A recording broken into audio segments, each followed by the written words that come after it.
Shri Sai Ram. Prema Vahini by Bhagwan Shri Satya Sai Baba. Chapter 1. Noble qualities form the path for the aspirant. More than all the previous yugas, the Kali Yuga offers multifarious paths through which man can acquire viveka or discrimination. If it is the discrimination that is needed, it is shining aplenty in man. If it is education that is needed, there are as many schools and institutions as you need. If it is wealth that one is after, there are various avenues by which, with effort, it can be honorably earned. In spite of all these, however, we do not find any increase in human happiness or peace. Indeed, there is much more misery than in previous yugas. What then is the reason? The reason lies in human behavior, in man's way of living itself. There is no other reason. Human life is undoubtedly the highest in evolution, and to give it meaning, behavior that is pure and holy is essential. For such behavior, character is all important. Character makes life immortal. It survives even death. Character is the real strength of man. Many people say jnana or knowledge is power, but it is not true. Character is power. Even the acquisition of the highest knowledge or wisdom demands a good character. So, everyone must yearn to attain flawless character without any trace of evil. Note that Buddha, Jesus Christ, Shankaracharya and Vivekananda, such great sages and saints and devotees of the Lord, are all treasured in the memory of man, even unto this day. What swabhava or quality made them all memorable for all time? I say it is the character of each one of them. Without character, wealth, education, social status, all these are of no avail. It is the fragrance of the flower which gives its value and worth. In this world, poets, painters, artists, and scientists may be great, each in his own field, but without character, they can have no standing in society. Doubts will certainly arise whether all those who are now greeted with respect by society have the character which we consider essential to greatness. But I am speaking of a society and a character which cling to certain unchanging values. Ordinarily, society attaches varying importance to certain qualities from day to day, and fashions in character change with the vagaries of society. But the basic nature of a flawless character is eternal. It is the same, whatever the vicissitudes of society. In that sense, it is immortal, being associated with another immortal entity, the Atma. Qualities that make up a character flawless and eternal are daya or compassion, dakshinya, kindness or ability to help, prema or love, forgiveness, nijayati or honesty, forbearance. These are the highest. These have to be revered. These alone make the life of man meaningful. The 100 little deeds that we indulge in every day harden into habits. These habits shape our intelligence and mold our outlook and life. All that we weave in our imaginations, our intents, and the deeds we indulge in leaves an indelible imprint on the chitta or mind. By these, we form a knowledge and picture the world around us, and it is to this picture that we get attached. Man's present is but the result of his past, and the habits formed during that long period make up his nature. Whatever be the nature of the character that he has come by, It can certainly be modified by modifying the accustomed process of thought and by conscious efforts. The wickedness of no man is incorrigible. Was not Angulimal the dacoit turned into a kind-hearted person by the darshan of Buddha? Did not the thief Ratnakara become Valmiki the sage? By conscious effort and thought process, habits can be changed and character can be refined. Man has always within his reach, the capacity to challenge his evil propensities and to change his evil habits. By selfless service, by renunciation, by devotion, by prayer, and by ratiocination, the old habits which bind men to earth can be discarded, and new habits which take us along the divine path can be instilled into our lives. To discuss the nature of this character, its ways and vagaries, and to inform about the process of reshaping it along the divine path in an easily understandable manner. This is the purpose of all spiritual literature, poems, epics, books, and periodicals. The Sanatana Sarathi has just this aim in view. It does not seek either the exhibition of erudition or the acquisition of name and fame, but it has to be said that the mere reading of a book or a journal will not vouchsafe viveka or discrimination. Along with reading books, sanghatva or good company is also necessary. That which is seen, heard, or read must be put into practice in actual life. Without this, reading is a mere waste of time. If anything is read to pass time, it passes with time and nothing remains. The study of books and one-pointedness. Books are available in plenty and at very cheap prices. Vedas, Shastras, Gita, Upanishads and Puranas can be obtained and read by everyone. There is also no dearth of gurus. Vidyapithams, that is seats of learning, abound and are ostensibly granting the boon of knowledge. Facilities for training the mind are plentiful and within reach, but yet from nowhere is heard the note of contentment at having partaken of the nectar of jnana or sacred knowledge.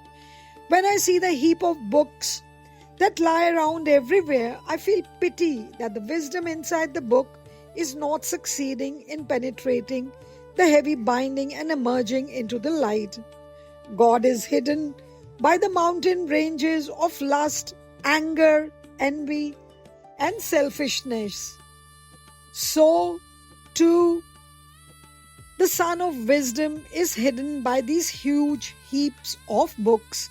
Though these books have spread to all corners of the earth, we cannot say that culture has increased or that wisdom has increased. Man is still not far from the ape. An attractive binding a beautiful picture, these are what the reader is getting attracted to.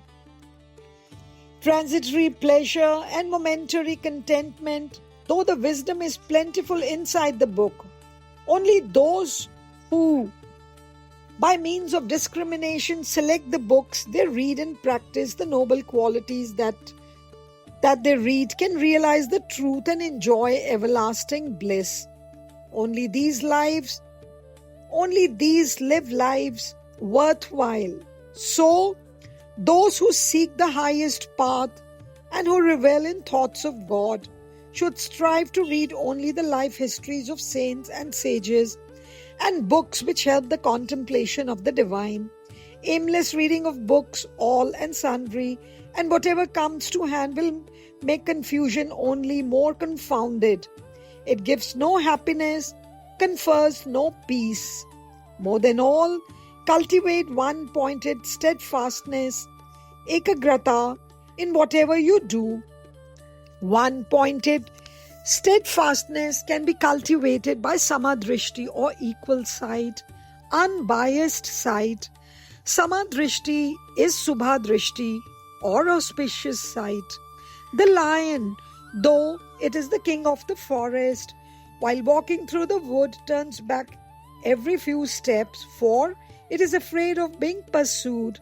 How can a wild animal have one-pointed steadfastness? The eyes of crows, cats, and lions keep moving in all directions constantly. There is always an element of fear in their vision. Such is the state for any being that indulges in violence. Fear in the mind makes the vision falter. Violence within the heart distorts the vision and distracts the sight. Man must have Saumya Drishti or pleasantness in sight. All creation must appear to his eyes as equally auspicious. He must look upon all beings with as much love and faith as he has in himself. For there is nothing evil in creation, no, not even an iota. Evil appears as such only through faulty vision. Creation gets colored by the nature of the glasses we wear. By itself, it is eternally pure and holy. Sadhana, the way of life. There have always been, there are, and there will always be Mahatmas or great souls who reveal to man by their own examples and who instruct him to attain the heights which he can reach by the fullest manifestation of his physical, mental, and intellectual powers through one-pointed steadfastness. The mind of man revels in external objects and in purposeless observation and criticism of the outside world. How then can it be trained to be steadfast? Each one should ask himself the question. Mahapurushas or great men and Veer Purushas, that is brave men, were also persons like me. They were also embodied beings. When they could attain such supreme states, I can also succeed if I follow their method. What profits me if I spend my time discovering the faults and weaknesses of others? Therefore, the first sadhana or spiritual practice is to make a firm resolve to search for the faults and weaknesses within thyself and strive to correct them and gain control over the mind. The unceasing toil of each succeeding day has as its aim and justification this consummation, to make one's last days sweet and pleasant. But each day too has its evening. If all day long deeds are carried out to our best ability with sacred feelings and intention, the prayers at night become melodious. Once there is a sense of contentment or satisfaction, one-pointed steadfastness comes to us naturally. Then the end of the day turns out to be the best. That is, night blesses us with deep sleep. Invigorating, refreshing sleep, the sleep about which it is said that it is akin to samadhi. Man has only a short span of life here upon earth.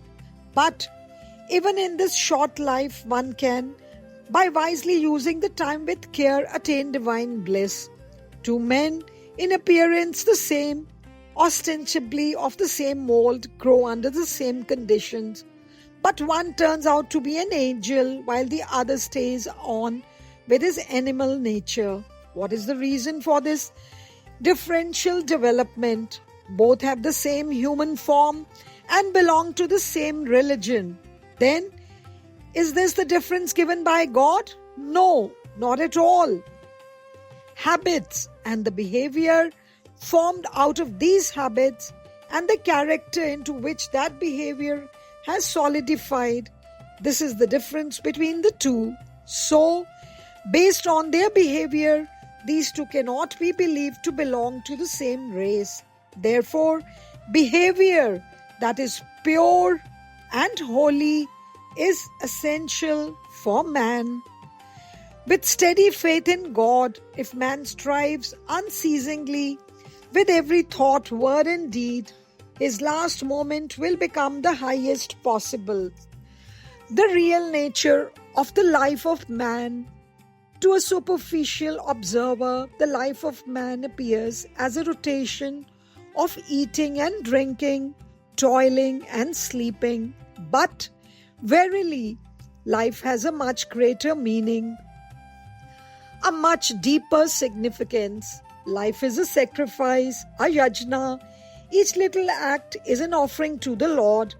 If the day is spent in deeds performed in this spirit of surrender, what else can sleep be except samadhi?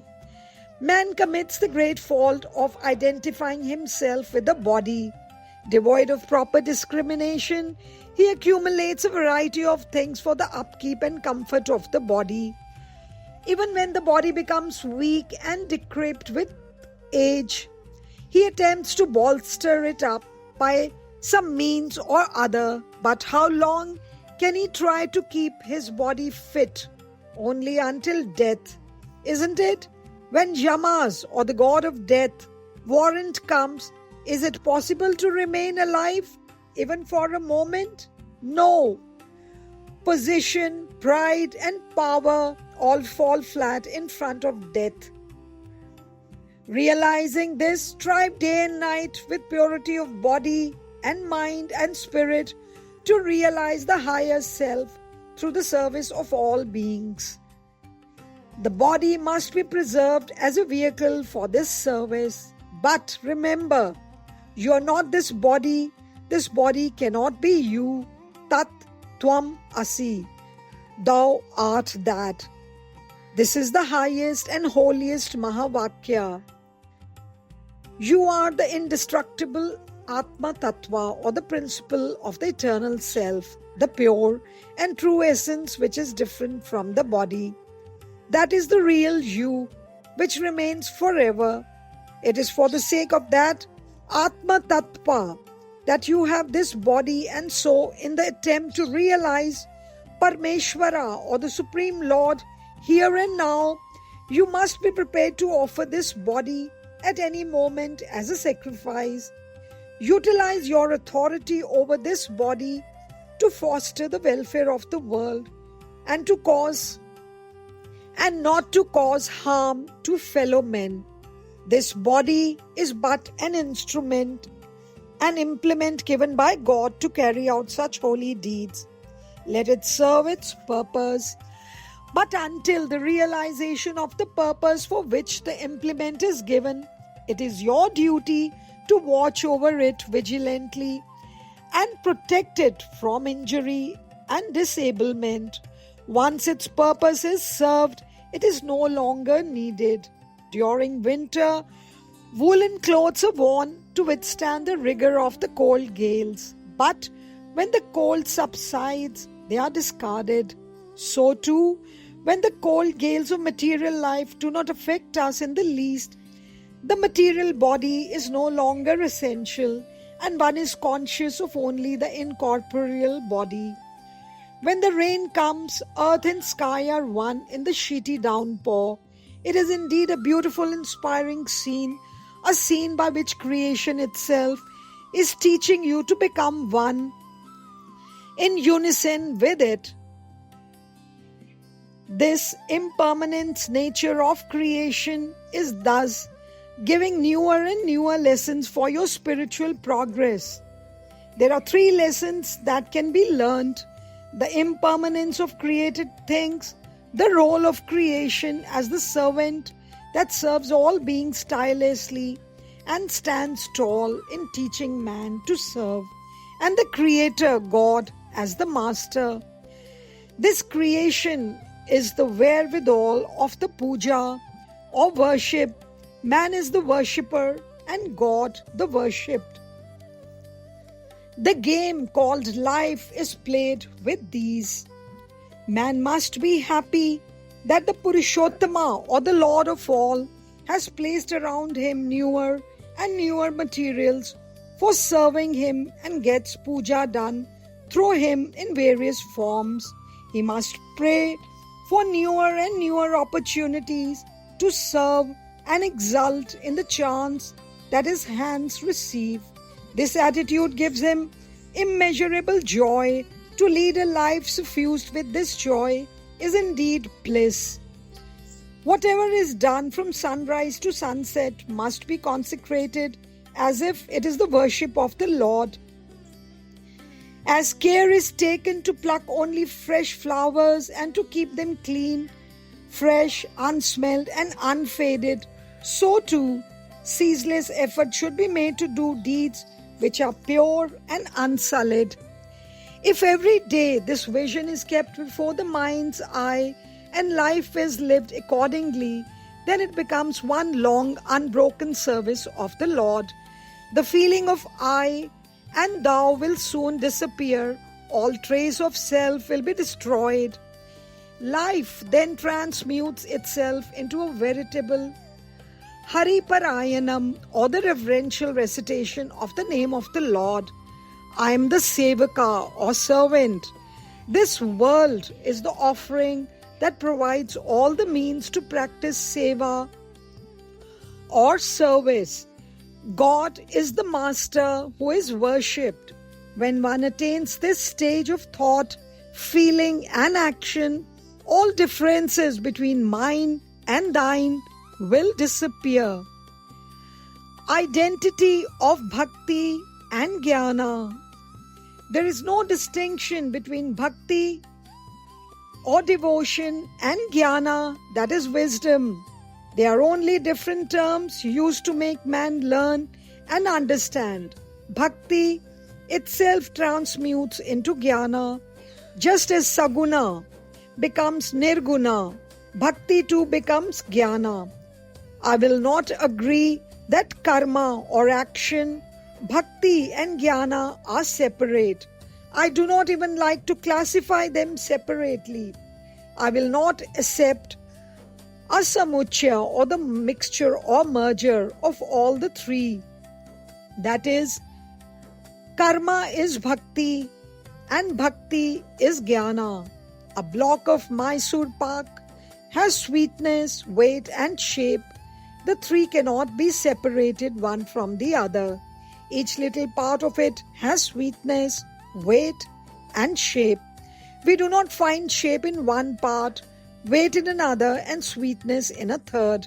And when it is placed on the tongue, taste is recognized, weight is lessened and shape is modified, all at the same time.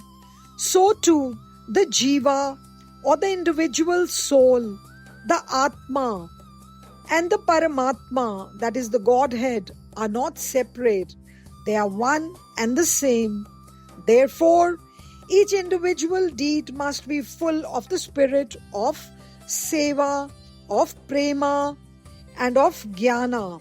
In other words, each group of life's activities must be saturated with karma, bhakti, and jnana. This is verily the Purushottama, the highest of the Purushas, yoga. It has to be acted in practice and not merely spoken in words. Sadhana or the spiritual practices should be done constantly with an ever-expanding heart full of bhakti and jnana. The sweetness of the nectar of the Lord's name is the charm of life. The internal joy derived from the name is akin to the external joy of the outer life. When one performs a kriya or action as an offering to the Lord, His good, the higher good and the highest good, that is Swaratha, Parartha and the Paramartha, all become one. First, I and you must become we by eschewing all differences. Next, we and he, Paramatma, must become one. The jiva or the individual soul should accomplish identity first with the creation and then with the Paramatma. This indeed is the significance of the mantra Om Tat Sat. today, yesterday, and tomorrow. Om Tat Sat is, was, and will be. He and I are there always. The sadhana is also there always, just as the sun is inseparable and is never apart from its rays. Under no circumstances should any aspirant be without his sadhana. It is only when the sadhaka or the spiritual aspirant adheres to his sadhana in such an incessant manner can he be said to be one with Om or the Pranava, the original sound. The duties of life, the blemishes of the heart have to be washed by the moral life and the doing of one's duty.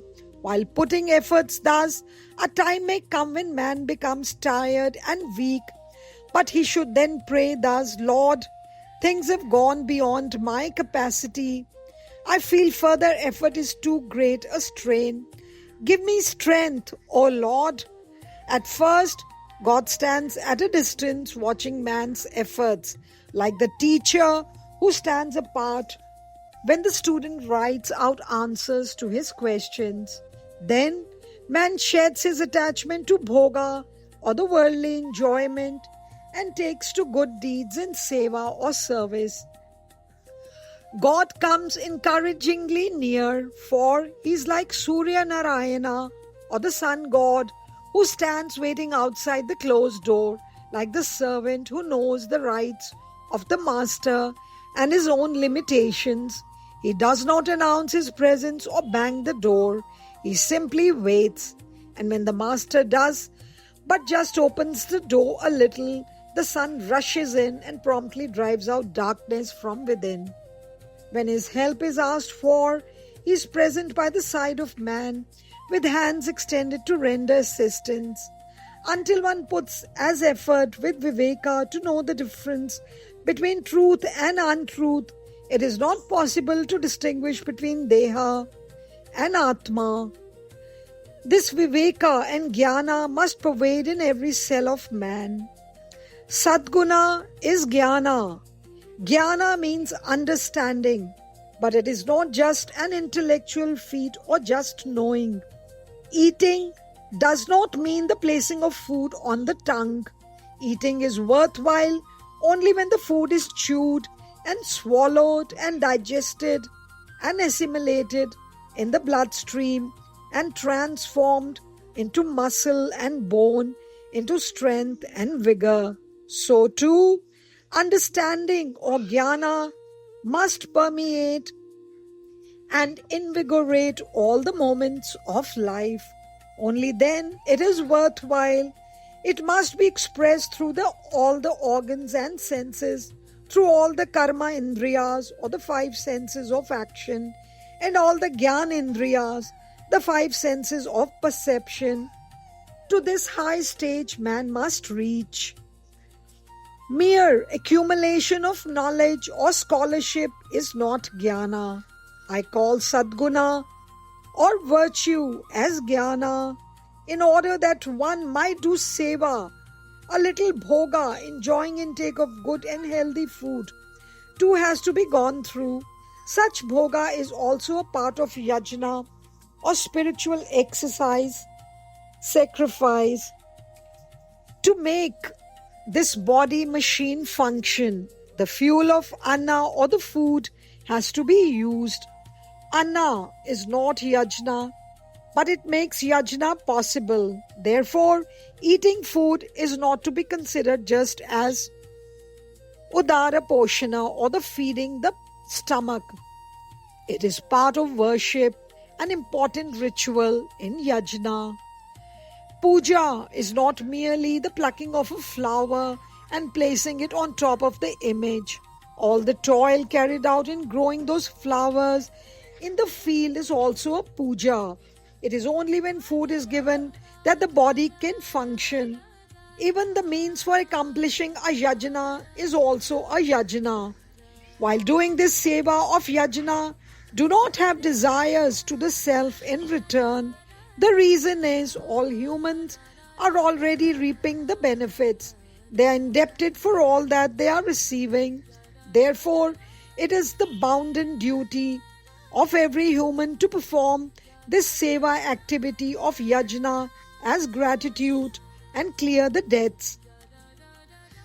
There are three benefits that result from all the karmas carried out in this seva activity of yajna.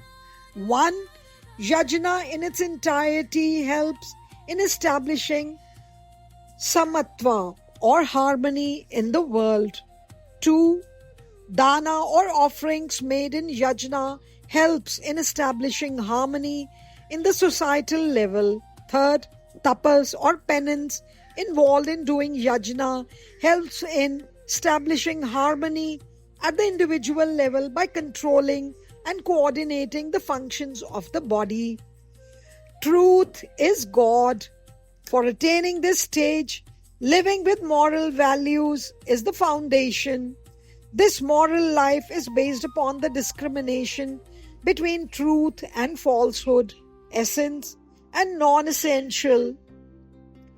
Just as the pearl is retained while the shell is discarded, the essence, which is truth, must be accepted and the non-essential rejected. Then comes individual efforts and divine grace. These two give necessary strength to progress in sadhana.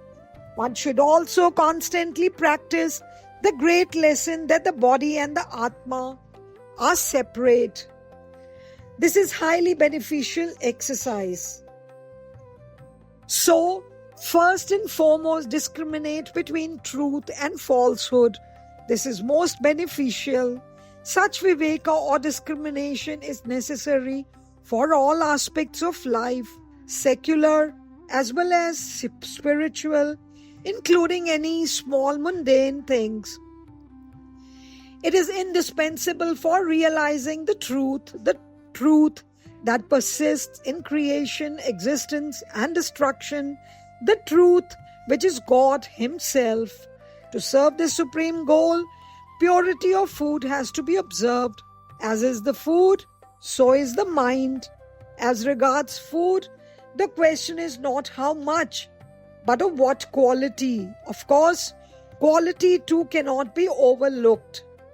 Quantity too cannot be overlooked. But why is food necessary at all? It is needed for acquiring the strength required for seva. In order that seva yajna may yield fruit, food is needed and such food must be pure. Attention has to be paid to this aspect of food. In this way, each one should pay constant attention to his habits and to the traits of his character.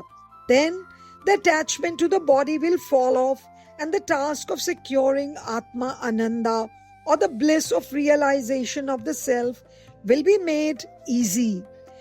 Man has all these various duties to perform before he actually attains realization. For it is only through such spiritual life, changes in habits, behavior and character can be acquired. Purity, and through that pure nature alone is it possible for him to realize the soul supreme. Without getting himself engaged in them, it is no use crying in agony that he has not been able to know the Paramatma or the universal soul, the Creator. In this material world, one cannot appreciate the value of spiritual endeavor if he has had no experience in such a spiritual life and its purity. It may be said that one can undertake spiritual endeavor only after appreciating its value. But this is like saying that one would get into water only after learning swimming. Swimming can be learnt only by getting into water with a float attached to the body. In the same way, with some float attached to the mind, plunge without fear into spiritual sadhana. Then you will yourself understand the value of spiritual endeavor. The nature and conditions of the spiritual path are known only to those who have journeyed along the road. They know that the path of Satya or truth, and Viveka or discrimination leads to Paramatma.